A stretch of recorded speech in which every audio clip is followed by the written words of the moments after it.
أعوذ بالله من الشيطان الرجيم. بسم الله الرحمن الرحيم. يا أيها الذين آمنوا لا تكونوا كالذين كفروا وقالوا لإخوانهم إذا ضربوا في الأرض أو كانوا غزا لو كانوا عندنا ما ماتوا وما قتلوا ليجعل الله ذلك حسرة في قلوبهم والله يحيي ويميت والله بما تعملون بصير. ولئن قتلتم في سبيل الله أو متم لمغفرة من الله ورحمة خير مما يجمعون.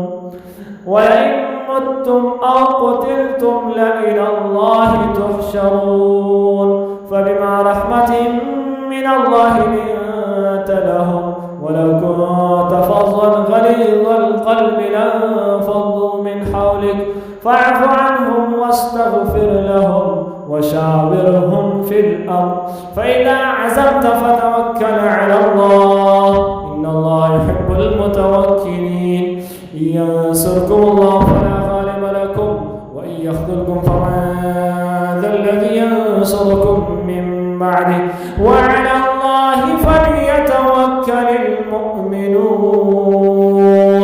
وما كان لنبي أن يغل ومن يغل يأت بما غل يوم القيامة ثم توفى كل نفس ما كسبت وهم لا يظلمون.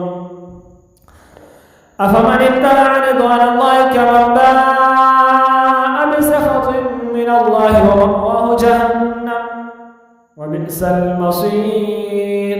هم درجات عند الله والله بصير بما يعملون.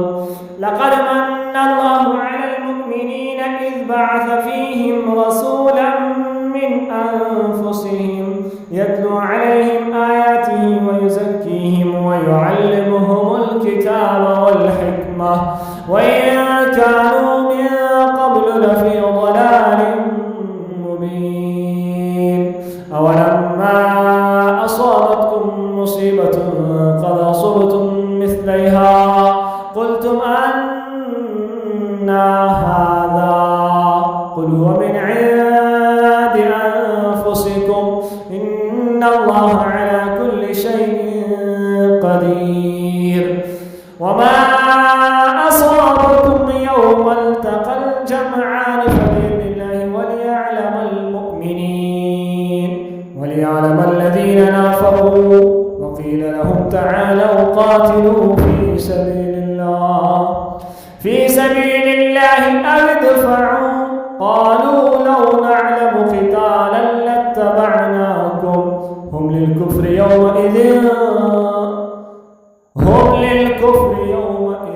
أقرب منهم للإيمان يقولون بأفواههم ما ليس في قلوبهم والله أعلم بما يكتمون.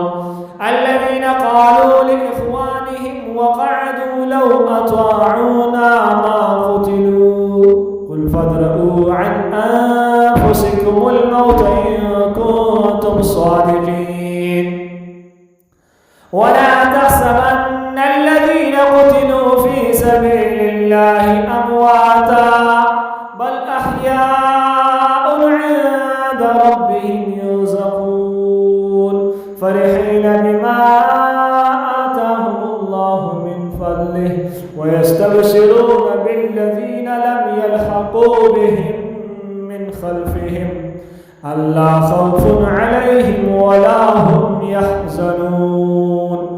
يستبشرون بنعمة من الله وفضل وأن الله لا يضيع أجر المؤمنين.